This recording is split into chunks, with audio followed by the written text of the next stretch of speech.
Okay, I think Hard you're to good. see. Oh, front row folks. I like front row folks. You go in a lot of churches and it's like they're clamoring for the back row. And I always thought maybe we ought to have have a motorized, kind of like an escalator where the front row goes under and the back row just comes forward. There's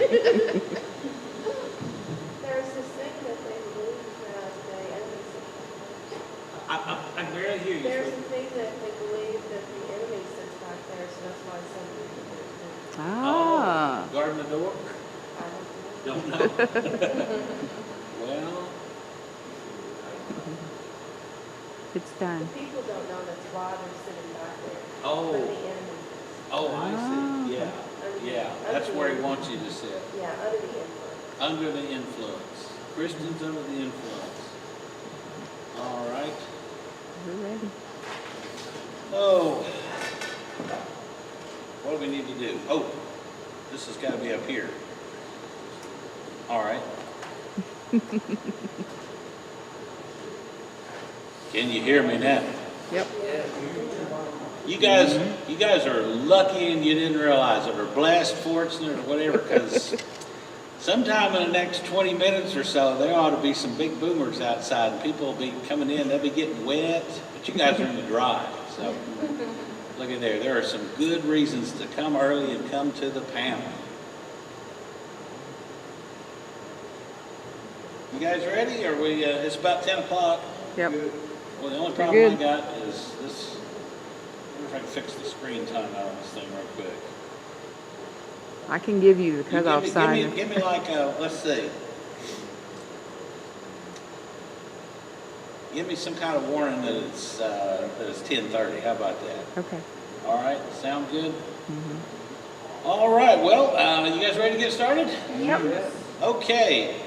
Well, this is the Anime in the Church panel, and I'm David Spakes, pastor of Spirit and Truth Fellowship of Knoxville, and we've got a couple of different domain names, but my last name is Spakes and @ and then any one of a couple of different domains will get you there.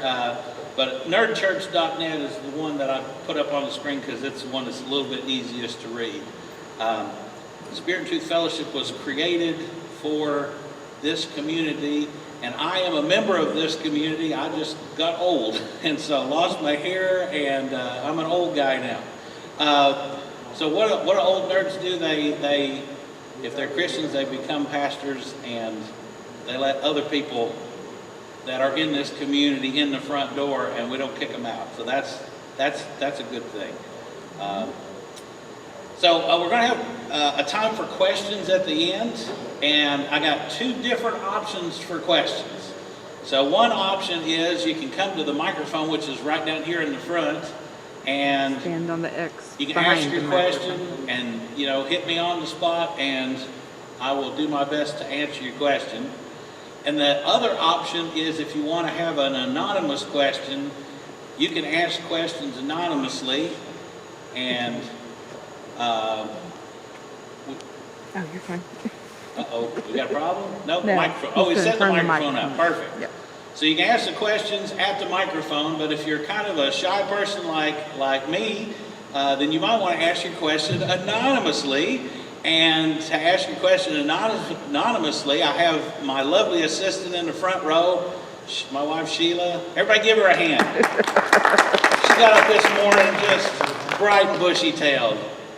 And so we've got some paper and pen, and if you know right now that you might like to ask a question anonymously, why don't you raise your hand and Sheila will bring you a pen and a paper right now. Anybody want? Oh, everybody's brave, can do the microphone? Sure. Perfect. I love it. So if you change your mind and you want to ask your question, you can come over there and get a paper and a pen and write it down. She'll bring me those questions. Come on in, folks. We're just getting started.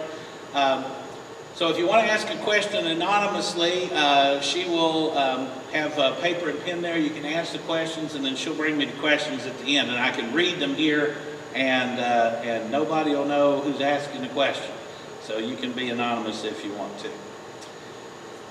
So I wanted to just start out by giving you a little bit of idea of my background, because it'll help you understand where our church is coming from. I am an old guy. I might have been born before some of you guys. Maybe even your parents wasn't even born yet. That's scary.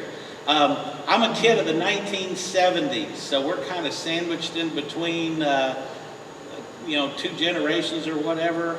We're not quite Generation X, but we're not whatever came before that.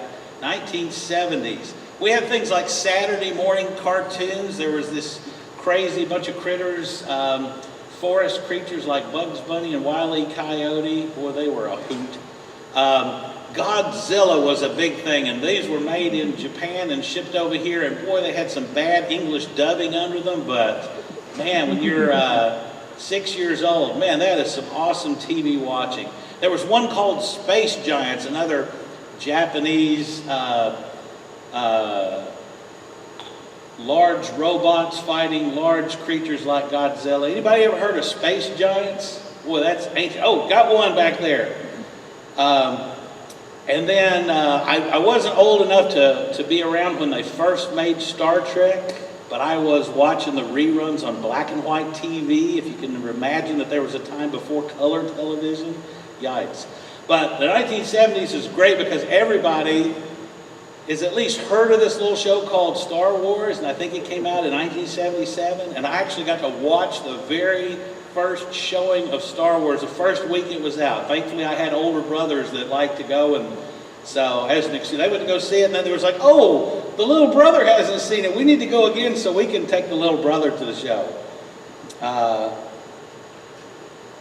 The opening credit where it says, a long time ago in a galaxy far, far away, ... and it's in blue. That is not how it was in the original showing.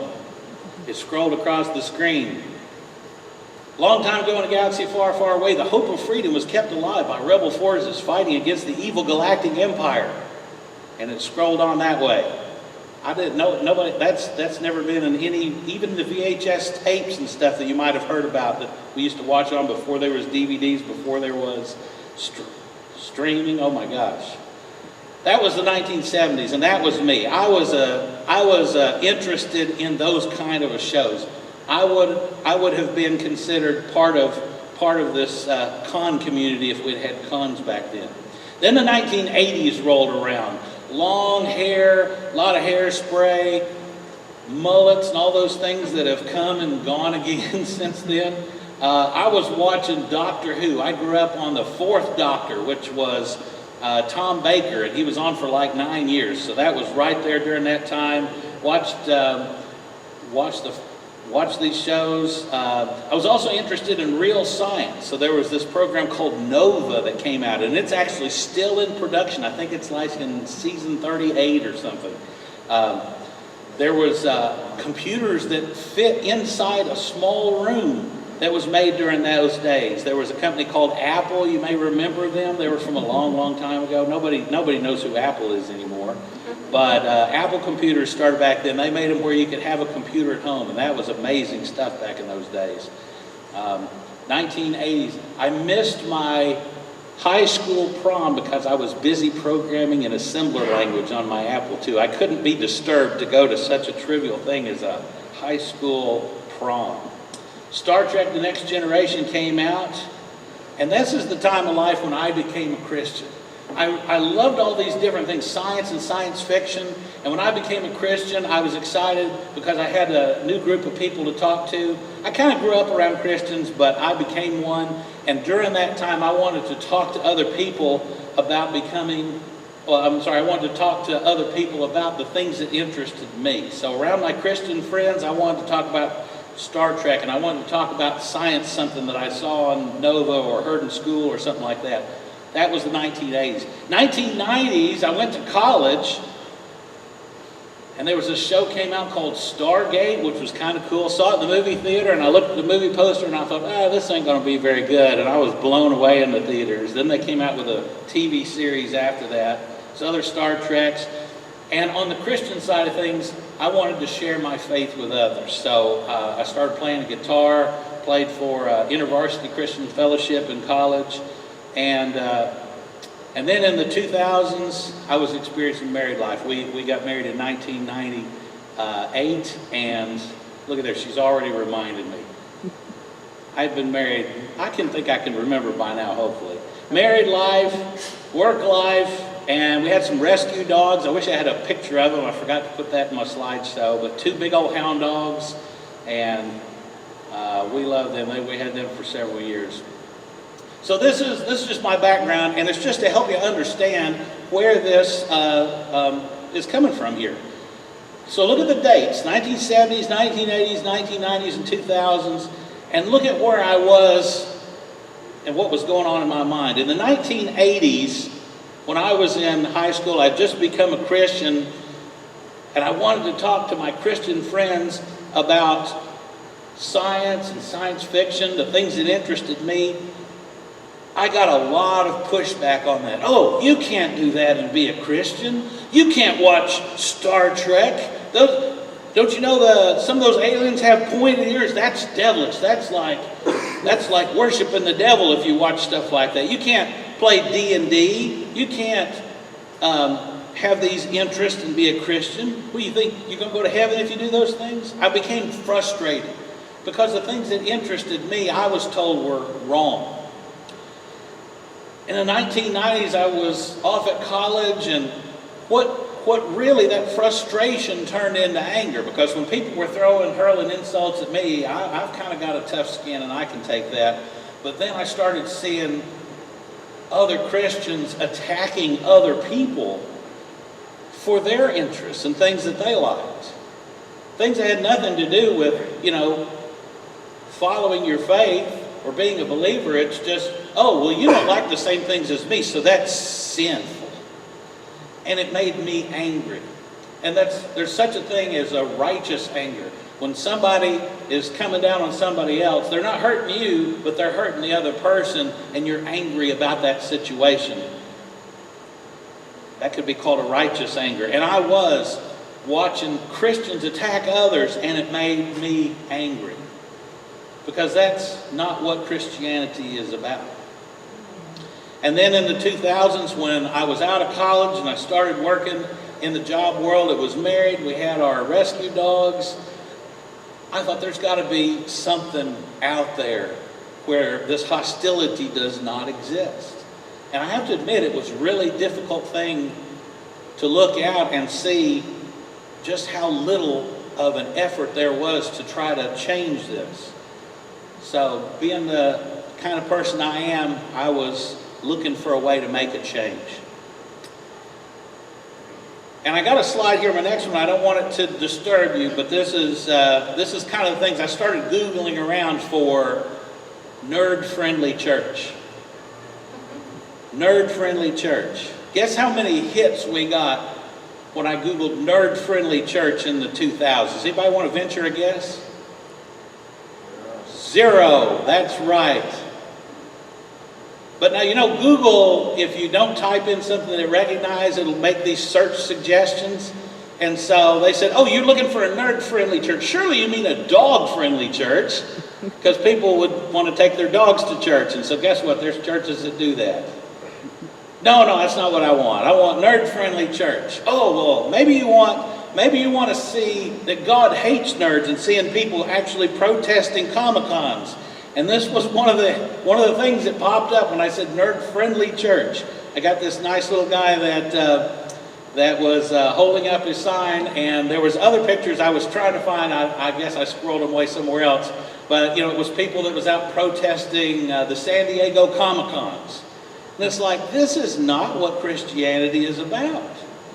And it was sad. And what I've done, basically in the years since then, the people that I've met are carrying around a lot of what I call church hurt.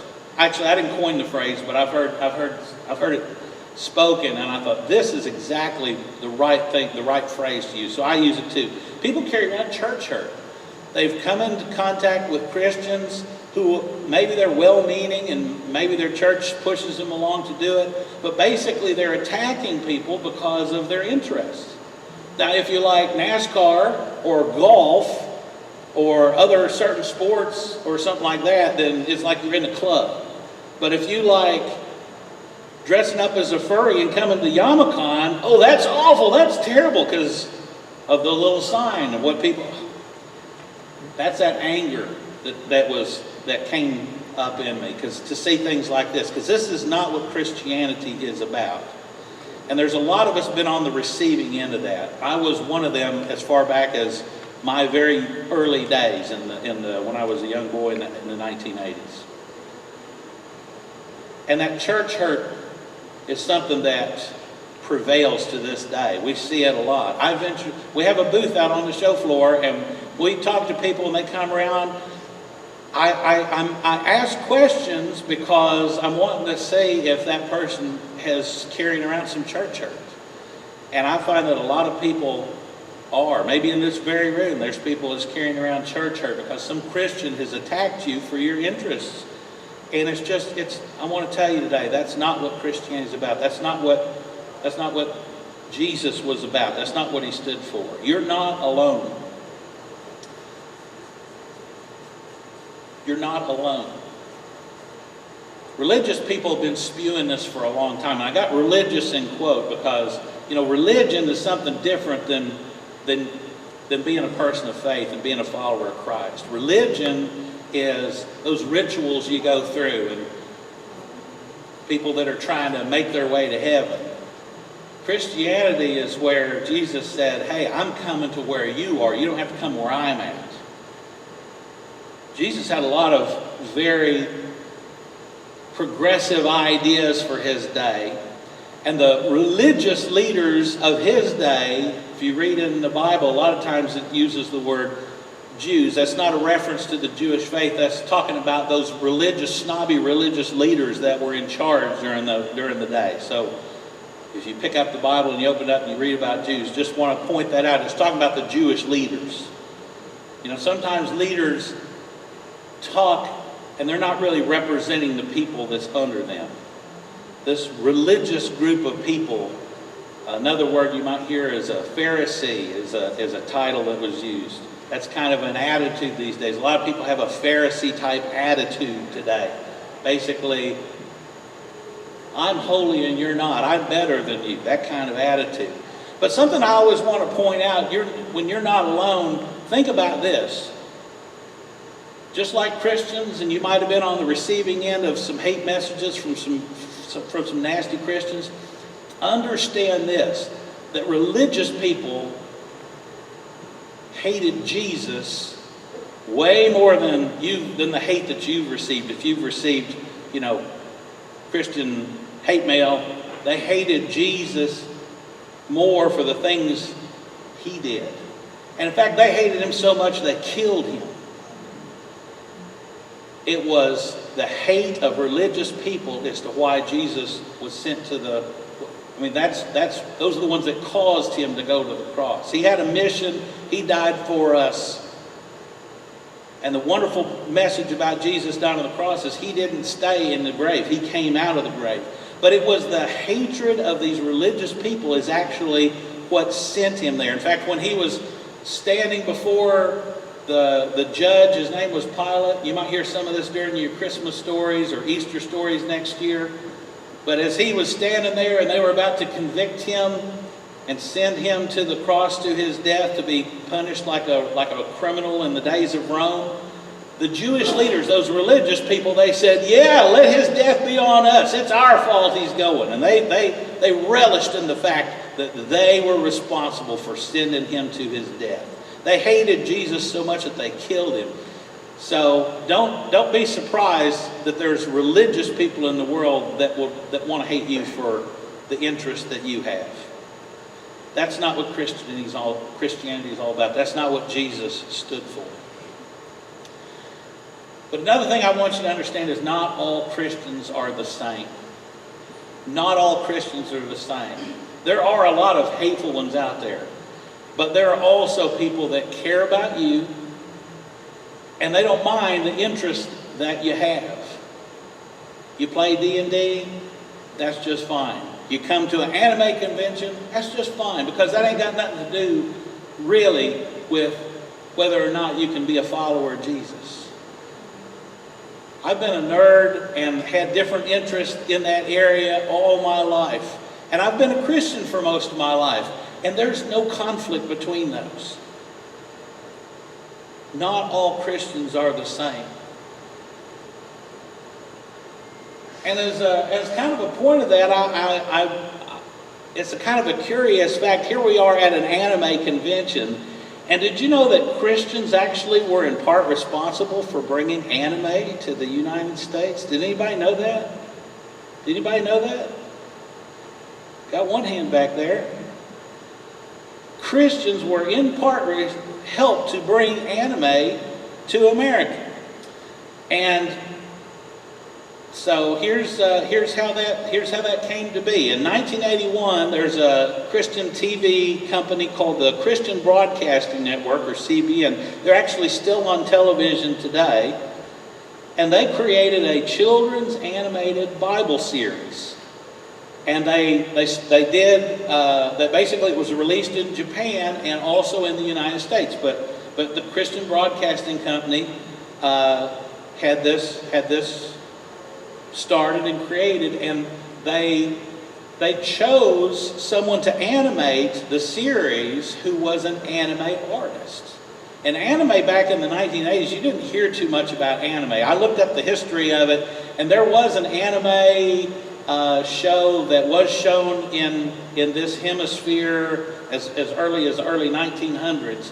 But it really didn't catch on here. There was one other cartoon, I think, that preceded this one. There was one called Speed Racer that I remember being on TV. You remember Speed Racer? All right. Has he made a revival yet? I mean, has he made a comeback? It seems like there was a movie or something just 2 or 3 years ago about Speed Racer. I don't know how well it did with the COVID going on. But I remember as a young boy seeing a couple of Speed Racer comics on the Saturday morning cartoons. So this wasn't the first one, but it was a very early one. And maybe your first exposure or your parents' first exposure to anime was this cartoon. In Japan, it was called, of course it was in Japanese, but translated Anime Oyako Hikido, translated Animated Parent and Child Theater was what it was called in Japan.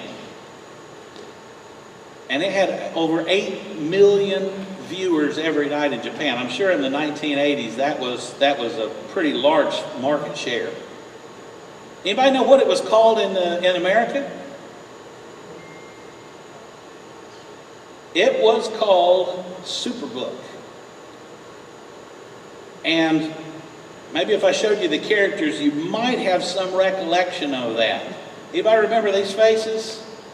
When I was a young boy, the cartoons were running on primetime TV. You could turn them on Saturday morning and other times, and I remember watching them fondly. The little guy on the far left is a little robot called Gizmo. He was a wind-up toy in the first series, the first season of the series. And then the main character is in the middle. His name was Chris. And then his next door neighbor her name was Joy. And Chris was the son of a scientist, which was, for a young kid that liked science, that was pretty cool. I like that. I believe his mother had passed away. You never saw her in the series other than in a picture. But these 3 kids would go on some pretty fantastic adventures because they would open up the Bible and the stories would come alive. They would be transported into the story and they would interact with the Bible characters, and it was like they were walking around in Palestine and they would watch the events unfold. They'd be transported back to ancient Egypt and they'd watch the Hebrew prisoners when they were slaves in Egypt. He'd be transported back. They would be transported back and they'd be able to talk with Moses and Aaron and Abraham and all the Bible characters in Genesis. And it was a really cool concept. I'm not sure that there was I think some other shows have adopted the same thing where you transport it into the story, but when they would open the pages of the Bible, it would just come alive. And I wanted to just take a minute to watch a short clip of it. It's about 3 minutes. And so let's watch just a short clip of Superbook. Our special story for today, The First Christmas.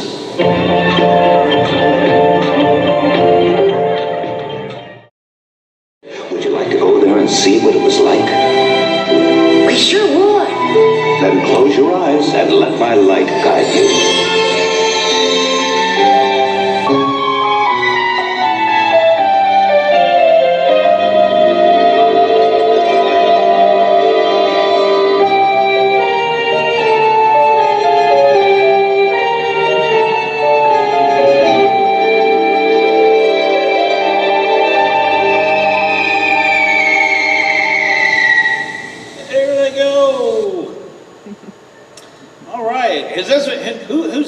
Has ever seen Superbook, or I should say, yeah, okay, I got a few in. Who hasn't seen Superbook before? Was anime, right? Whoops, there we go. So again, Christian Broadcasting Network helped bring anime to the United States, and these are the classic ones. Now today they don't do it as anime. It's with CGI, and it doesn't have the anime feel. But you can watch the classic Superbook for free on their website. You can go get a free account and then be able to start watching it. And I made an easy link to follow, tiny URL/Superbook Classic. So if you want to check that out, they're really cool. I grew up watching this, and it's just neat to think how early that I got my anime exposure to that. It wasn't until the late 80s, I think, that other anime started to appear. Like the next one I remember coming on was the early Sailor Moon episodes and that sort of thing. So this was a full 10 years before the next one came in. So I think it's great that Christians were involved in that. It wasn't just, if you look around, you can find others that have interest with where you are. Sometimes it's really hard to find. I was at this point in time, later in my early adult life, was seeking how can we convince more Christians to drop the judgmental attitude and not be so judgmental towards these interests that people have and incorrectly call them sinful. It's amazing to me why that happens. But I was seeking during that time, went to Johnson University. It was a Bible college here in Knoxville. And in 2010, we founded a new church here in Knoxville called Spirit and Truth Fellowship of Knoxville, or STFK. And around here, people very warmly refer to us as the Nerd Church. And you saw that we had for one of the domains we have is nerdchurch.net. So if you live in this area, I hope you come check us out. The mission of Spirit and Truth Fellowship of Knoxville is to be a church where sincere skeptics are welcomed in an atmosphere of mutual respect so they can consider the possibility that God exists and understand what it means to have a relationship with Him. If you've been pushed into that category of being a skeptic and just doubt that, how can there be a God if the people that supposedly follow Him can be so nasty and judgmental sometime, then this is the church for you. If you come in from far away, I'd like to see this concept spread beyond Knoxville and go to other places. And so I hope that'll be something that's on your mind. What we do at Spirit and Truth Fellowship in Knoxville, our outreach, we've been going to Comic-Cons since 2012. And in 2014, we started coming to Yama-Con. And this has been a great time we've had. About 3 years ago, we started doing our church service here at Yama-Con. So if somebody shows up at our church this Sunday at our church building, the doors are going to be closed and there's a sign outside that says, sorry, we're not here today, because we're going to be at the LeConte Center Sunday. If you're interested in coming, that'll be Sunday morning at 8:30 to 9:30. It's right before the ticket office opens. And because it's early before the first ticketed event, you don't have to have a ticket to come. So even if you don't have a Sunday ticket, you can come, or you can invite family and friends. If you're out of town, somebody was staying back in the hotel and they're not coming, you say, hey, you can come to church. But we go to other ones that are in the area. Fanboy, Creepy Con was our first year this year. We're glad to be back. Hope to be back next year. Snake Eyes Mini Con, Smoky Mountain Fan Fest will be at these. And we've been doing these for a long time, and we enjoy meeting people and just letting them know that we're here. Another thing that we do, remember my interest in science, we do a science cafe. We're part of a national network of science cafes that meet all around the country, and we've been doing that since 2011. Have a science discussion. It's just a way to meet people and something that's interesting. You learn a lot. We've been doing movie nights. Had a Christian come to one of our at our table at one of the cons and said, you know, I'm a Christian and my church has movie nights, but they only ever show the Bible movies, and I want to go see some sci-fi and stuff. So our movie nights, we show Bible movies once in a while, but a lot of times we're going out and seeing whatever is the latest sci-fi flicks or fantasy, whatever is interesting to people. During COVID, we got a license where we can show movies in their church, but we also go out to theaters if something's coming up. And something that I'd like to see happen in our church, but I haven't been able to convince anybody to take charge of it yet, is if you're familiar with churches and how they are socializing among one another, they'll have like softball leagues. This church, their team will play against this church. I'd like to see churches have video game tournaments and a league. And I really wish somebody would come our way that'd want to take charge of something like that. I'd really like to see that get going, so that would get other churches involved, not just ours. But that's what we do for outreach. Whoa, our picture's upside down. How did that happen? Well, if you're in Australia and you're looking at this slide, that's a picture of our church building. We used to meet at Hyams Nature Center in South Knoxville, and now we have a church building. It's located at 241 Neal's Landing Road in Knoxville. If you're familiar with the area, that's Asheville Highway, and we're right across the street from the Food City on Asheville Highway. And if you guys are from out of town, it's basically, if you're going west on I-40, then you're coming from Sevierville and you get off at exit 398 off I-40. And if you're coming from Knoxville, that is, you're traveling east on I-40, you get off on exit 394. And we're not very far off the interstate. So if you live here, Asheville Highway, or if you're passing through, get off at one of these interstate exits. And we're there on a Sunday morning. Come in and say hi to us and just say, hey, I like what you're doing. And I might not live here, but I want to support you guys. I want to see this kind of idea spread to my community. That's our hope, is that this will catch on and other Christians will get the idea that they can have a church that is supportive rather than judgmental of these things. This is the inside of our church. So if you come by and pay for a visit, it's small right now, but it's very homely, friendly, and you'd be very welcome. All right, so we got about 10 minutes left, so we got some time for some questions. Sheila has got some pen and paper. Oh, she's going to turn the microphone on. So if you would like to ask a question of me, I would do my best to answer and give you a straight up answer. Sheila's going to fix it. There you go. Microphone's on.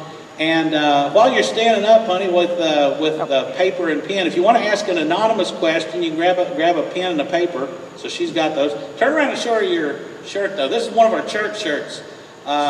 Anybody know who Harley Quinn is? What's her shirt say?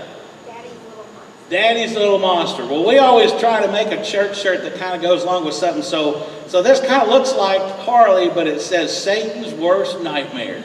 Are you selling those? Do what? Are you selling those? I can tell you where you can buy them. There's a t-shirt shop in South Knoxville, and you can call them direct and say, I want the Satan's Worst Nightmare shirt. So come see me after, and I'll give you the phone number.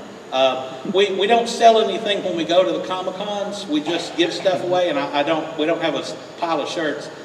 I would like it if we had funds to where we could just buy a bunch of shirts and give them away at the cons, but we're still small. But I can certainly tell you where you can order one, and you just do business right with the t-shirt shop.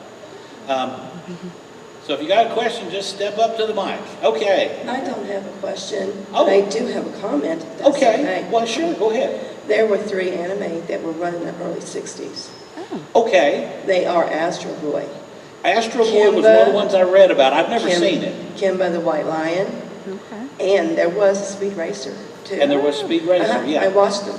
So I did read about the other two, but they were never on any TV channel that we had. We only, when I was little, we had these things called rabbit ears that stuck up in the air. Mm-hmm. Oh, I'm familiar with black and white. Okay, you like that, black and white. Well, It's familiar. It's classic, yeah. I'm familiar with it. Okay, so they were, what was the second one called? The Lion?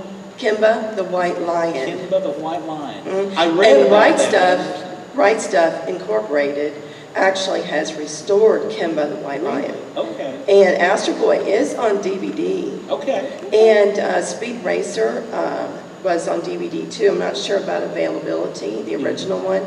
And there was a motion picture, and it was very good. What was the motion picture? Do you know what the name of it was? It was Speed Racer. Oh, it was Speed Racer, yeah. And that was just recent, is that Yes. correct? Yeah, I remember it being advertised. Yes. But with COVID, I don't think it ever came to any of the theaters, at least in our area. I don't remember how we saw it, but we own it. Oh, okay. And so, and again, it was very good. But as far as Christianity, people have a problem with the word. And with the word Christian. It's a label.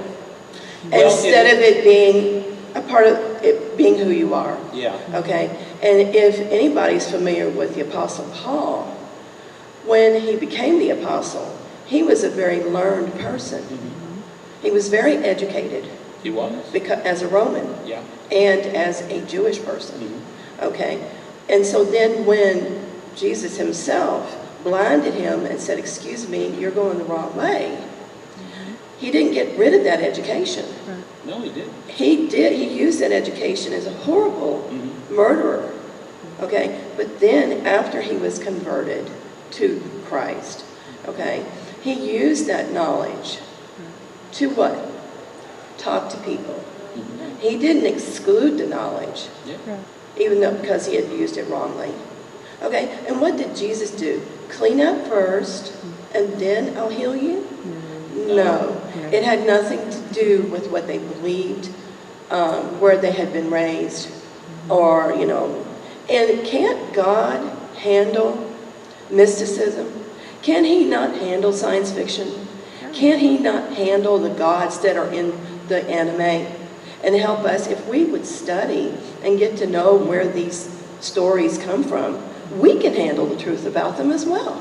That's exactly how I feel. And there's so many Christians out there that seem to have fear of those things. They're like, oh, I'm going to lose my kids to those things because I don't understand them. I think that's in big part of what it's it is. ignorance, and it's passed on. And it is. And it's fear. But we're not to live in those two type of things. And I'm going to say, just point blank, the church has failed. And that is a major part of what's going on in the world right now. Well, that's a major part of why our church exists, is basically to, make the, what do they say? If you don't like the way things are, make the change. And that's what our church, we started out 10 years ago wanting to make the change. I spent those 1990s and 2000s seeking, how can we make this change? And, there's two things that you brought to mind. Exactly I'm a Trekker. I'm not a Trekkie, but I watched the black and white Star Trek. Okay? So the thing of it is, God's universe is huge. It is. Well, how did that door for me to even be interested in his universe get opened for me? Star Trek. And what did Kirk, when he opened that show? Boldly going where? Where no one has gone before. And what was his thing? All right, in the motion pictures when he saved Spock, and Spock was saying, save everybody. Kirk said, no, the needs of the one is greater than the needs of the many. And people are not hearing that God is everywhere and can be in these things. Open your mind, open your heart. Okay, and the thing that I would like to encourage you is continue the fellowship. And let God use you. I would bless you right now and say, continue to open the door and break it down and tear it down, everything that the Christians have built. Yeah. And quit being a Christian and be someone who has God in them. Well, perhaps a Christian, if you don't like the label, be a Christ follower. I don't even need to be saying that. All I need to do is breathe. Yeah. And Christ breathe through me. Yeah. And I don't even ever need to say I'm Christian or I have Christ. But if I have a thought about a verse in Scripture, share that. Yeah. Or if I have a thought about God, share that. Yeah. But not because I think that person needs to yield to my thought Right. or anything like that. Again, we kind of have it backwards. And the Great Commission was not to be a clone of Christ. I'm not a clone. Go and do I'm greater me. things. The thing of it is, I have an identity because I'm created. So what is my identity? And standing right here, adjuring you, encouraging you to get rid of the labels, because you're going to lose people, or people will never come in to any kind of fellowship if you have the labels. Yeah. I know that. I wouldn't come to your place because you have labels. But I'm encouraging you. Well, thank you. I'm encouraging you strongly that you can be an open door for Christ to come in. Some of the reason we even come to conventions and have for a few years, we host panels. But we're not talking Christ, we're talking anime. Yeah. Why? Because God can get into the heart of a person through the songs in anime, through the stories in anime. And he won't violate that person. And but he knows their need. Come by our table and talk with us some more. We have one. Thank you very much. Let's give her a hand. We've got one more question back here, and we've got 2 minutes to go. So we'll go ahead and ask you a question, and we'll close with this. Yeah. That's weird. Oh yeah. Yeah, I've never heard this. Anyways, where do Christians or traditional Christians feel like they're justified in, my buddy, he had a dad who saw him playing Magic the Gathering and actually tore a whole deck of cards in half. Where do they feel biblically justified in shunning those things? And then, is there things that a Christian should avoid in pop culture, and some that, where's the origins of all of it? Okay, so why do Christians feel justified by that? Well, so in the period of time that we live in right now, basically we're still living under the time period that Jesus set in motion when he was alive. Basically, during this period of time, we're supposed to be sharing God's love. A lot of Christians will read John 3:16 and they'll memorize it. For God so loved the world, he gave his only begotten Son, that whosoever believeth him should not perish, but have everlasting life. But most Christians don't memorize the next verse. And if you come to our booth, you'll see, we've got some green cups and stuff that has this second verse in it. And the second verse is, God sent not his Son into the world to condemn the world, but that the world through him should be saved. So Christians ignore that verse by and large. They'll read John 3:16, but not John 3:17. We're in the period of time when this is not a time for judgment. This is a time for love and for sharing and letting God know that he loves you. And that's what we're supposed to be doing. But there will come a time when this period of time is over with, and God is going to punish the devil, because the devil is responsible for the evils that are in the world. If you think bad things are happening to you and your temptation is to blame God, don't blame God. It ain't his fault. It's the devil. Remember that. He is our enemy. He wants to kill and to steal and to destroy people's lives. He is the enemy. So if ever something really tragically bad happens to you, remember it's not God that did this to you. It is the devil. God is here to restore and to love us. But Christians are in that mindset that since God's going to judge the devil and sin at a later time, we might as well get started right now. That's where it comes from, I believe. So the second question, and we'll end with this. Your second question was, is there anything that Pop culture. you said that Christians should avoid? What was the question again, said? So I get the words right? So in popular culture, is there anything that a Christian may want to avoid Okay. that is going to be an influence, maybe a bad influence. Okay, so in popular culture, there are things that show symbolism and of things symbolically of things that the devil uses to go after us. Things like occultic practices, things like Ouija boards, and things like that. Games in and of themselves are not bad, but understand that the devil is real, and he has people, angels, fallen angels that are working for him. That is a real thing. And if you get deeply into that to where, you're casting spells and things like that, if it's a game and, you're just, it's not reality and you're just playing a game, that you're on an appropriate side of the line. But if you get to the point to where you start thinking in terms of actually using these things in real life, that's where it crosses a line. It is a very dangerous thing to actually, try and use your Ouija board and to talk to somebody from the dead, or go to someone that is actually trying to be a medium and communicate with the dead. It's very, very dangerous. That is one thing that pastors are trained on, or should be trained on, to handle, because it is a real thing. So anything where it crosses that line to where you're trying to start to make that a reality, and you're actually trying to contact the dead or things like that, that would be where I would encourage you to steer clear of, because there is dangerous things there.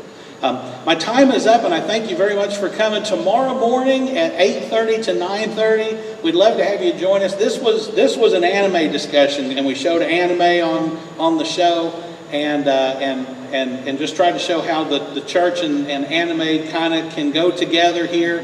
But tomorrow morning we'll actually have our church service, so we'll be talking about religious things, strictly Christ and His love for us, and actually I'm going to talk about how Christ was ridiculed, judged, and hated. So that'll be part of the message tomorrow. But that'll be in panel room 1 tomorrow from 8:30 to 9:30. I hope you'll join us there. You'll be warmly welcome. We'd like to get a chance to get to know you better. Anytime today or tomorrow, come by our booth. And again, my address, spakes@nerdchurch.net. I'd love to hear from you, and thank you very much.